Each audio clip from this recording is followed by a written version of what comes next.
Millions will certainly be watching tonight's debate. A reminder, our coverage kicks off right here on ABC News Live after this show.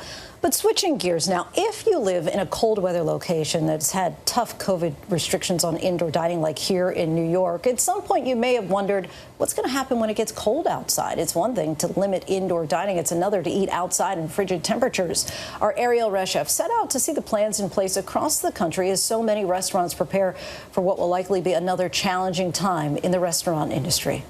The COVID-19 pandemic at times has left us with more questions than answers. But one thing we do know, the change of seasons normally looks like this. But to so many in the restaurant industry, it feels like winter is coming all too fast.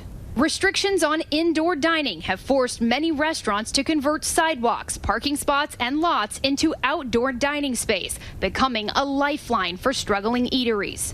It would have been impossible, literally. If we didn't have a big outdoor space, we might have been closed already. But as temps drop, for many, the charm of al fresco dining is dwindling, leaving many restaurant owners scrambling. According to Yelp's September Economic Impact Report, more than 32,000 restaurants have closed their doors since the pandemic began, 61% of them permanently. That's in addition to the more than 6,000 bars that have also closed. Sean Kennedy from the National Restaurant Association fears without the help of the federal government, many more won't make it through the winter.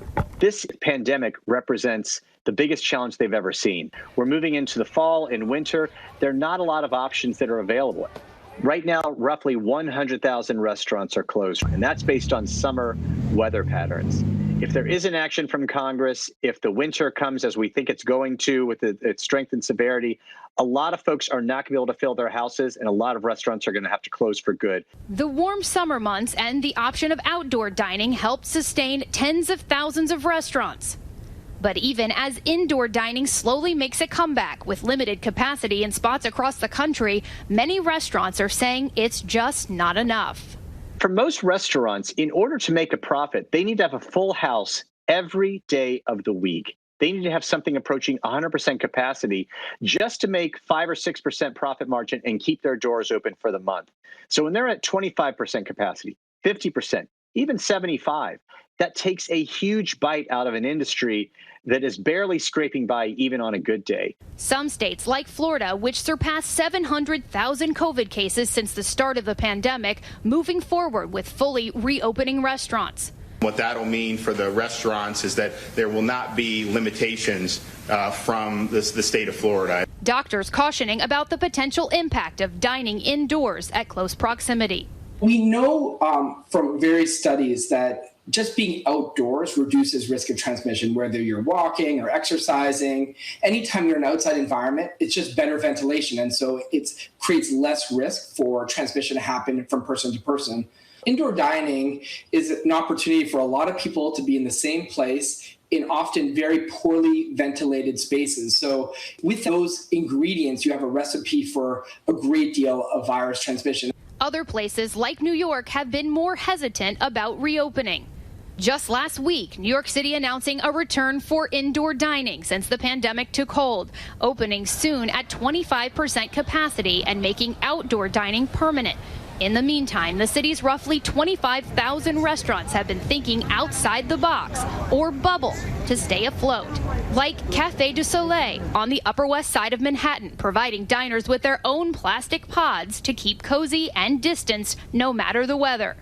People love it. When it rains, it's protected. When it's cold, when it's windy. Yeah. So it's like a greenhouse effect. So it's pretty cool. But are these pods really safer than indoor dining? These pods are to a certain degree safer because they're just enclosing the people that are dining together. So it probably increases the risk of transmission between, within that party, but it sort of reduces still the transmission that you might see indoors where you have multiple people congregated together. They're not, perfectly safe and they need to be cleaned. So there's a lot of work that needs to be done to maintain them, but they're likely incrementally safer, though, there's not a lot of research, around these new devices. In Chicago, where restrictions were also just lifted to 25% indoor capacity, restaurant owners have struggled. Julia Zhu is the co-owner of Bar Roma and says her business has been hit hard. With the 25% capacity of seating, it's very good number, but it's still not enough to support everything. I'm still operating at loss.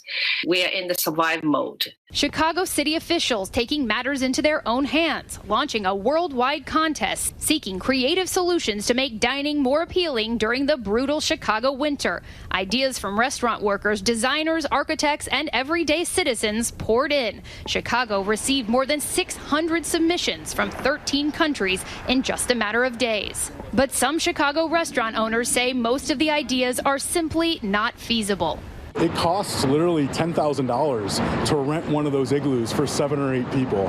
And that doesn't include heating, doesn't include chairs or decor. In Chicago, I just don't think the outdoor is the solution for us. It's not going to be enjoyable environment for people sitting, dining in that. I'm really hoping the government will send a second round of PPP. Just, help us to go through the winter season. They say the only way to save their businesses is to increase indoor dining capacity. This is a Category 5 hurricane mixed in with a 10.0 earthquake, and we don't know when it's going to end. Every day I'm talking to operators who are terrified that they're going to have to shut their doors, that they're going to have to lay off staff that they view as families. And they're asking me, what can we do to get the attention of people in Washington right now? But medical experts maintain it might still be safest to layer up and dine outside. Outdoor dining is safer than indoor dining. So if you can stay outside as long as possible, bring extra layers, bring a blanket, but also wear your mask and bring your hand sanitizer. That combination is still going to be the safest. Erielle Reshef, ABC News, New York. Hi, everyone. George Stephanopoulos here. Thanks for checking out the ABC News YouTube channel. If you'd like to get more videos, show highlights, and watch live event coverage, click on the right over here to subscribe to our channel. And don't forget to download the ABC News app for breaking news alerts. Thanks for watching.